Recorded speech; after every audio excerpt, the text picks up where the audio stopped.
The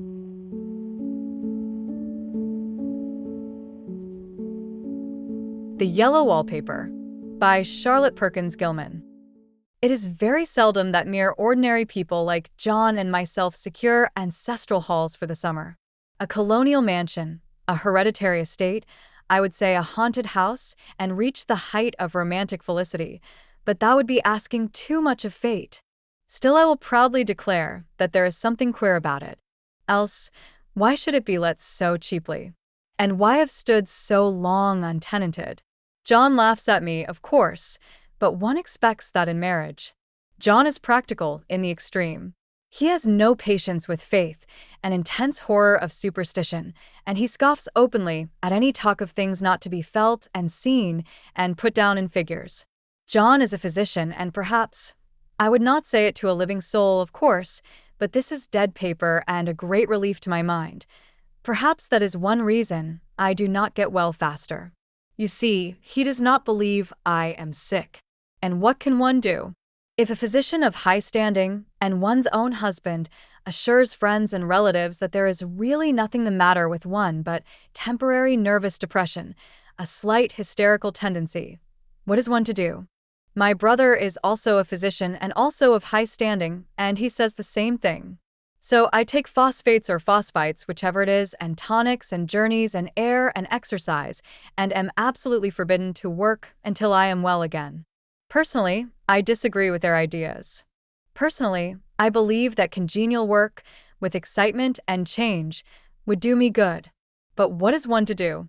I did write for a while in spite of them, but it does exhaust me a good deal, having to be so sly about it, or else meet with heavy opposition. I sometimes fancy that in my condition if I had less opposition and more society and stimulus, but John says the very worst thing I can do is to think about my condition, and I confess it always makes me feel bad. So, I will let it alone and talk about the house. The most beautiful place. It is quite alone, standing well back from the road, quite 3 miles from the village. It makes me think of English places that you read about, for there are hedges and walls and gates that lock, and lots of separate little houses for the gardeners and people. There is a delicious garden. I never saw such a garden. Large and shady, full of box-bordered paths, and lined with long grape-covered arbors with seats under them. There were greenhouses, too, but they are all broken now. There was some legal trouble, I believe, something about the heirs and co-heirs. Anyhow, the place has been empty for years. That spoils my ghostliness, I am afraid. But I don't care. There is something strange about the house. I can feel it. I even said so to John one moonlight evening, but he said what I felt was a draught, and shut the window. I get unreasonably angry with John sometimes. I'm sure I never used to be so sensitive. I think it is due to this nervous condition. But John says if I feel so I shall neglect proper self-control, so I take pains to control myself, before him, at least, and that makes me very tired. I don't like our room a bit. I wanted one downstairs that opened on the piazza, and had roses all over the window, and such pretty old-fashioned chintz hangings. But John would not hear of it. He said there was only one window and not room for 2 beds, and no near room for him if he took another. He is very careful and loving, and hardly lets me stir without special direction. I have a scheduled prescription for each hour in the day. He takes all care for me, and so I feel basely ungrateful not to value it more. He said we came here solely on my account, that I was to have perfect rest, and all the air I could get. Your exercise depends on your strength, my dear, said he, and your food somewhat on your appetite, but air you can absorb all the time. So we took the nursery at the top of the house. It is a big, airy room, the whole floor nearly, with windows that look all ways, and air and sunshine galore. It was nursery first, and then playground and gymnasium, I should judge, for the windows are barred for little children, and there are rings and things in the walls. The paint and paper look as if a boys' school had used it. It is stripped off, the paper, in great patches all around the head of my bed, about as far as I can reach, and in a great place on the other side of the room low down. I never saw a worse paper in my life. One of those sprawling flamboyant patterns committing every artistic sin. It is dull enough to confuse the eye in following, pronounced enough to constantly irritate and provoke study, and when you follow the lame, uncertain curves for a little distance, they suddenly commit suicide, plunge off at outrageous angles, destroy themselves in unheard-of contradictions. The color is repellent, almost revolting, a smoldering, unclean yellow, strangely faded by the slow-turning sunlight. It is a dull yet lurid orange in some places, a sickly sulfur tint in others. No wonder the children hated it. I should hate it myself if I had to live in this room long. There comes John, and I must put this away. He hates to have me write a word. We have been here 2 weeks, and I haven't felt like writing before, since that first day. I am sitting by the window now, up in this atrocious nursery, and there is nothing to hinder my writing as much as I please, save lack of strength. John is away all day, and even some nights when his cases are serious. I am glad my case is not serious. But these nervous troubles are dreadfully depressing. John does not know how much I really suffer. He knows there is no reason to suffer, and that satisfies him. Of course, it is only nervousness. It does weigh on me so not to do my duty in any way. I meant to be such a help to John, such a real rest and comfort, and here I am a comparative burden already. Nobody would believe what an effort it is to do what little I am able, to dress and entertain and order things. It is fortunate Mary is so good with the baby. Such a dear baby. And yet I cannot be with him. It makes me so nervous. I suppose John never was nervous in his life. He laughs at me so about this wallpaper. At first he meant to repaper the room, but afterwards he said that I was letting it get the better of me, and that nothing was worse for a nervous patient than to give way to such fancies. He said that after the wallpaper was changed it would be the heavy bedstead, and then the barred windows, and then that gate at the head of the stairs, and so on. You know the place is doing you good, he said, and really, dear, I don't care to renovate the house just for a 3 months rental. Then do let us go downstairs, I said. There are such pretty rooms there. Then he took me in his arms and called me a blessed little goose, and said he would go down cellar if I wished, and have it whitewashed into the bargain. But he is right enough about the beds and windows and things. It is as airy and comfortable a room as anyone need wish, and, of course, I would not be so silly as to make him uncomfortable just for a whim. I'm really getting quite fond of the big room, all but that horrid paper. Out of one window I can see the garden, those mysterious deep-shaded arbors, the riotous old-fashioned flowers and bushes and gnarly trees. Out of another I get a lovely view of the bay and a little private wharf belonging to the estate. There is a beautiful shaded lane that runs down there from the house. I always fancy I see people walking in these numerous paths and arbors, but John has cautioned me not to give way to fancy in the least. He says that with my imaginative power and habit of story-making, a nervous weakness like mine is sure to lead to all manner of excited fancies, and that I ought to use my will and good sense to check the tendency. So I try. I think sometimes that if I were only well enough to write a little it would relieve the press of ideas and rest me. But I find I get pretty tired when I try. It is so discouraging not to have any advice and companionship about my work. When I get really well, John says we will ask Cousin Henry and Julia down for a long visit, but he says he would as soon put fireworks in my pillowcase as to let me have those stimulating people about now. I wish I could get well faster. But I must not think about that. This paper looks to me as if it knew what a vicious influence it had. There is a recurrent spot where the pattern lolls like a broken neck and 2 bulbous eyes stare at you upside down. I get positively angry with the impertinence of it and the everlastingness. Up and down and sideways they crawl, and those absurd, unblinking eyes are everywhere. There's one place where 2 breadths didn't match, and the eyes go all up and down the line, one a little higher than the other. I never saw so much expression in an inanimate thing before, and we all know how much expression they have. I used to lie awake as a child and get more entertainment and terror out of blank walls and plain furniture than most children could find in a toy store. I remember what a kindly wink the knobs of our big old bureau used to have, and there was one chair that always seemed like a strong friend. I used to feel that if any of the other things looked too fierce, I could always hop into that chair and be safe. The furniture in this room is no worse than inharmonious, however, for we had to bring it all from downstairs. I suppose when this was used as a playroom, they had to take the nursery things out, and no wonder. I never saw such ravages as the children have made here. The wallpaper, as I said before, is torn off in spots, and it sticketh closer than a brother. They must have had perseverance as well as hatred. Then the floor is scratched and gouged and splintered. The plaster itself is dug out here and there, and this great heavy bed, which is all we found in the room, looks as if it had been through the wars. But I don't mind it a bit. Only the paper. There comes John's sister. Such a dear girl as she is, and so careful of me. I must not let her find me writing. She is a perfect and enthusiastic housekeeper, and hopes for no better profession. I verily believe she thinks it is the writing which made me sick. But I can write when she is out, and see her a long way off from these windows. There is one that commands the road, a lovely, shaded, winding road, and one that just looks off over the country. A lovely country, too, full of great elms and velvet meadows. This wallpaper has a kind of sub-pattern in a different shade, a particularly irritating one, for you can only see it in certain lights, and not clearly then.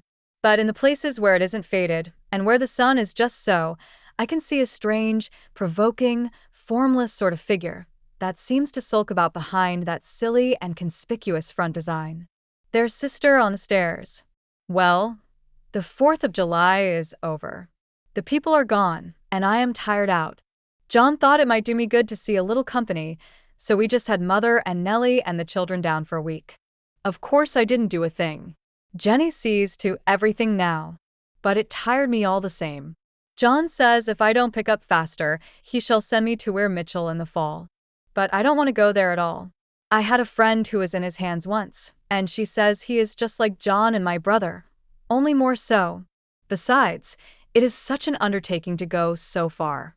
I don't feel as if it was worthwhile to turn my hand over for anything, and I'm getting dreadfully fretful and querulous. I cry at nothing and cry most of the time. Of course I don't when John is here, or anybody else, but when I am alone.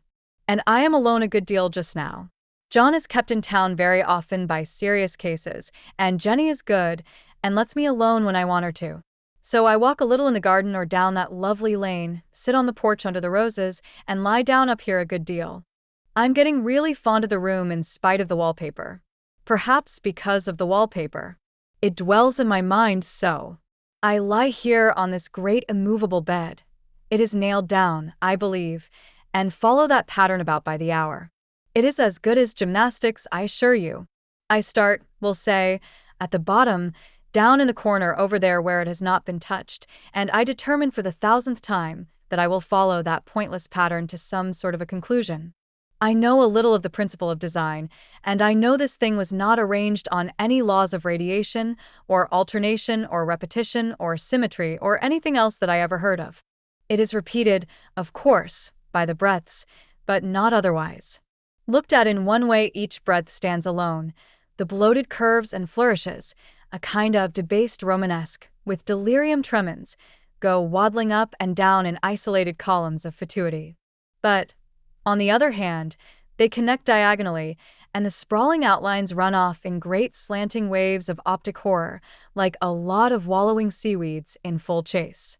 The whole thing goes horizontally, too, at least it seems so, and I exhaust myself in trying to distinguish the order of its going in that direction. They have used a horizontal breadth for a frieze, and that adds wonderfully to the confusion. There is one end of the room where it is almost intact, and there, when the cross-lights fade and the low sun shines directly upon it, I can almost fancy radiation after all. The interminable grotesques seem to form around a common center and rush off in headlong plunges of equal distraction. It makes me tired to follow it. I will take a nap, I guess. I don't know why I should write this. I don't want to. I don't feel able. And I know John would think it absurd. But I must say what I feel and think in some way.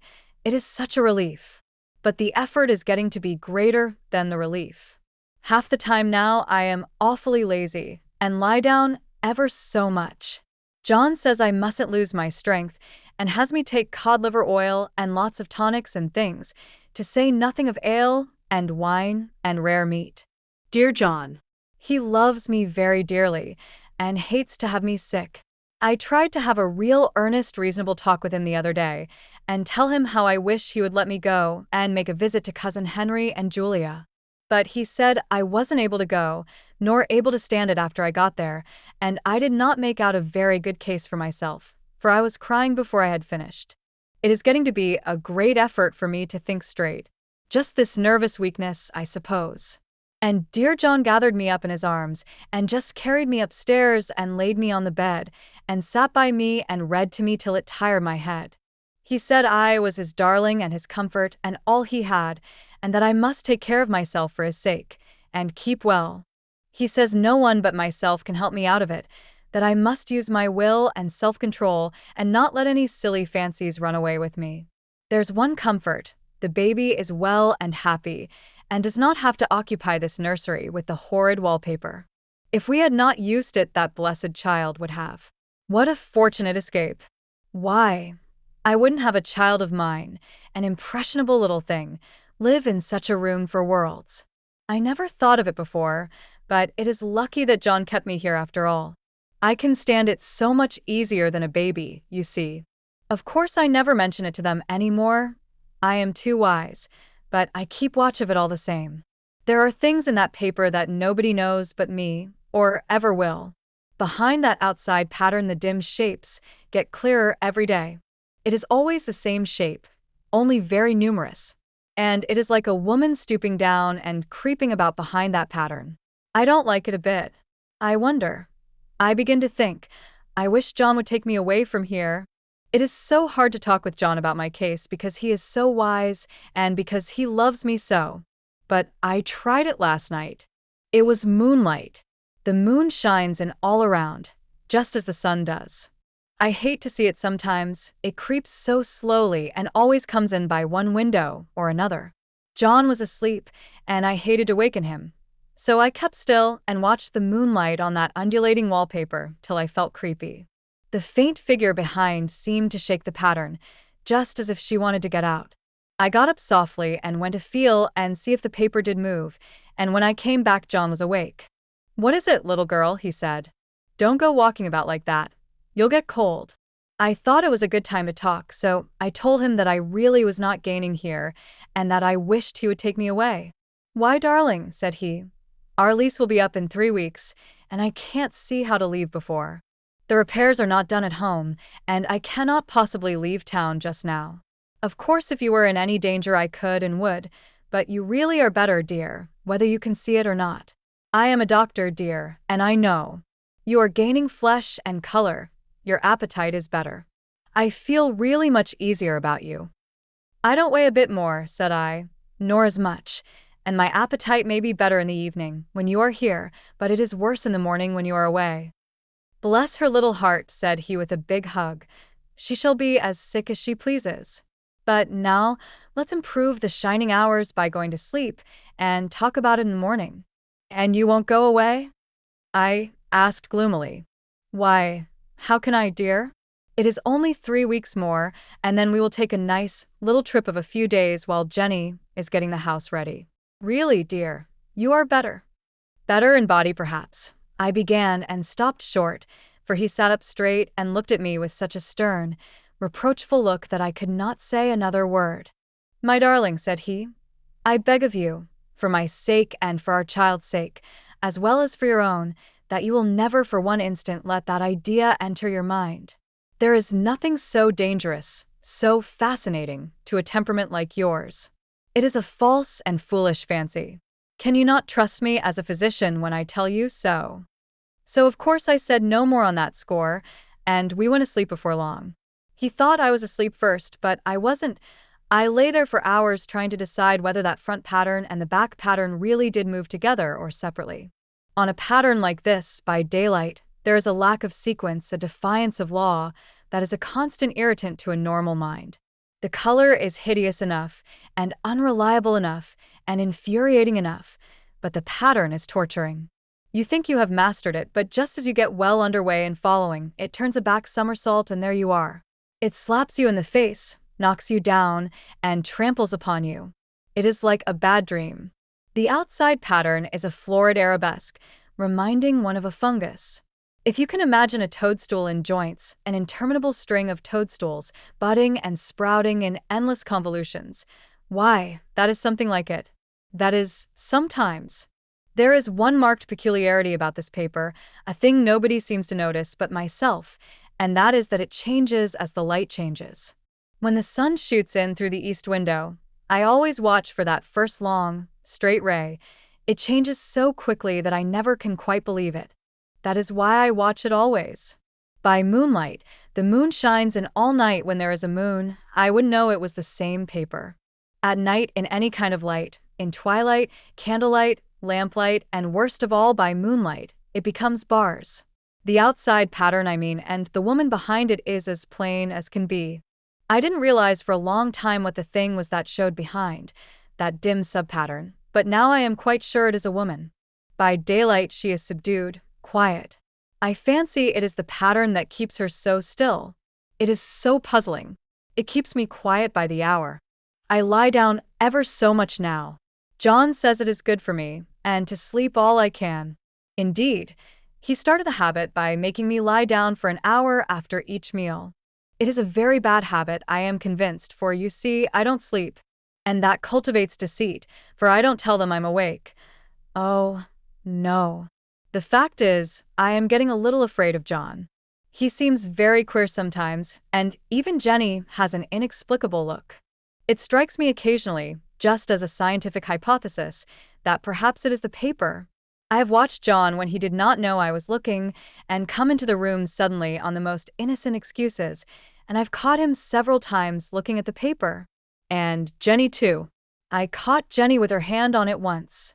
She didn't know I was in the room, and when I asked her in a very quiet voice, with the most restrained manner possible, what she was doing with the paper, she turned around as if she had been caught stealing, and looked quite angry. Asked me why I should frighten her so. Then she said that the paper stained everything it touched, that she had found yellow smooches on all my clothes and John's, and she wished we would be more careful. Did not that sound innocent? But I know she was studying that pattern, and I am determined that nobody shall find it out but myself. Life is very much more exciting now than it used to be. You see, I have something more to expect, to look forward to watch. I really do eat better, and am more quiet than I was. John is so pleased to see me improve. He laughed a little the other day, and said I seemed to be flourishing in spite of my wallpaper. I turned it off with a laugh. I had no intention of telling him it was because of the wallpaper. He would make fun of me. He might even want to take me away. I don't want to leave now until I have found it out. There is a week more, and I think that will be enough. I'm feeling ever so much better. I don't sleep much at night, for it is so interesting to watch developments, but I sleep a good deal in the daytime. In the daytime it is tiresome and perplexing. There are always new shoots on the fungus, and new shades of yellow all over it. I cannot keep count of them, though I have tried conscientiously. It is the strangest yellow, that wallpaper. It makes me think of all the yellow things I ever saw, not beautiful ones like buttercups, but old foul, bad yellow things. But there is something else about that paper, the smell. I noticed it the moment we came into the room, but with so much air and sun it was not bad. Now we have had a week of fog and rain, and whether the windows are open or not, the smell is here. It creeps all over the house. I find it hovering in the dining room, skulking in the parlor, hiding in the hall, lying in wait for me on the stairs. It gets into my hair. Even when I go to ride, if I turn my head suddenly and surprise it, there is that smell. Such a peculiar odor, too. I have spent hours in trying to analyze it, to find what it smelled like. It is not bad, at first, and very gentle, but quite the subtlest, most enduring odor I ever met. In this damp weather it is awful. I wake up in the night and find it hanging over me. It used to disturb me at first. I thought seriously of burning the house, to reach the smell. But now I am used to it. The only thing I can think of that it is like is the color of the paper. A yellow smell. There is a very funny mark on this wall, low down, near the mopboard. A streak that runs round the room. It goes behind every piece of furniture, except the bed, a long, straight, even smooch, as if it had been rubbed over and over. I wonder how it was done and who did it and what they did it for. Round and round and round, round and round and round. It makes me dizzy. I really have discovered something at last. Through watching so much at night, when it changes so, I have finally found out. The front pattern does move, and no wonder. The woman behind shakes it. Sometimes I think there are a great many women behind, and sometimes only one, and she crawls around fast, and her crawling shakes it all over. Then in the very bright spots she keeps still, and in the very shady spots she just takes hold of the bars and shakes them hard. And she is all the time trying to climb through. But nobody could climb through that pattern, it strangles so. I think that is why it has so many heads. They get through, and then the pattern strangles them off and turns them upside down and makes their eyes white. If those heads were covered or taken off, it would not be half so bad. I think that woman gets out in the daytime. And I'll tell you why, privately, I've seen her. I can see her out of every one of my windows. It is the same woman, I know, for she is always creeping, and most women do not creep by daylight. I see her on that long shaded lane, creeping up and down. I see her in those dark grape arbors, creeping all around the garden. I see her on that long road under the trees, creeping along, and when a carriage comes she hides under the blackberry vines. I don't blame her a bit. It must be very humiliating to be caught creeping by daylight. I always lock the door when I creep by daylight. I can't do it at night, for I know John would suspect something at once. And John is so queer now that I don't want to irritate him. I wish he would take another room. Besides, I don't want anybody to get that woman out at night but myself. I often wonder if I could see her out of all the windows at once. But turn as fast as I can only see out of one at one time. And though I always see her, she may be able to creep faster than I can turn. I have watched her sometimes away off in the open country, creeping as fast as a cloud shadow in a high wind. If only that top pattern could be gotten off from the under one. I mean to try it little by little. I have found out another funny thing, but I shan't tell it this time. It is not due to trust people too much. There are only 2 more days to get this paper off, and I believe John is beginning to notice. I don't like the look in his eyes. And I heard him ask Jenny a lot of professional questions about me. She had a very good report to give. She said I slept a good deal in the daytime. John knows I don't sleep very well at night, for all I'm so quiet. He asked me all sorts of questions, too, and pretended to be very loving and kind, as if I couldn't see through him. Still, I don't wonder he acts so, sleeping under this paper for 3 months. It only interests me, but I feel sure John and Jenny are secretly affected by it. Hurrah! This is the last day, but it is enough. John is to stay in town overnight and won't be out until this evening. Jenny wanted to sleep with me. The sly thing. But I told her I should undoubtedly rest better for a night all alone.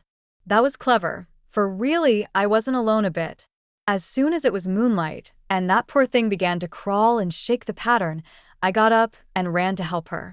I pulled and she shook, I shook and she pulled, and before morning we had peeled off yards of that paper. A strip about as high as my head and half around the room. And then when the sun came and that awful pattern began to laugh at me, I declared I would finish it today. We go away tomorrow, and they're moving all my furniture down again to leave things as they were before. Jenny looked at the wall in amazement, but I told her merrily that I did it out of pure spite at the vicious thing. She laughed and said she wouldn't mind doing it herself, but I must not get tired. How she betrayed herself that time. But I am here, and no person touches this paper but me, not alive. She tried to get me out of the room. It was too patent. But I said it was so quiet and empty and clean now that I believed I would lie down again and sleep all I could, and not to wake me even for dinner. I would call when I woke. So now she is gone, and the servants are gone, and the things are gone, and there is nothing left but that great bedstead nailed down, with the canvas mattress we found on it. We shall sleep downstairs tonight, and take the boat home tomorrow. I quite enjoy the room. Now it is bare again. How those children did tear about here. This bedstead is fairly gnawed. But I must get to work. I have locked the door and thrown the key down into the front path. I don't want to go out, and I don't want to have anybody come in till John comes. I want to astonish him. I've got a rope up here that even Jenny did not find. If that woman does get out and tries to get away, I can tie her. But I forgot I could not reach far without anything to stand on. This bed will not move. I tried to lift and push it until I was lame, and then I got so angry I bit off a little piece at one corner, but it hurt my teeth. Then I peeled off all the paper I could reach standing on the floor. It sticks horribly, and the pattern just enjoys it. All those strangled heads and bulbous eyes and wobbling fungus growths just shriek with derision. I am getting angry enough to do something desperate. To jump out of the window would be admirable exercise, but the bars are too strong even to try.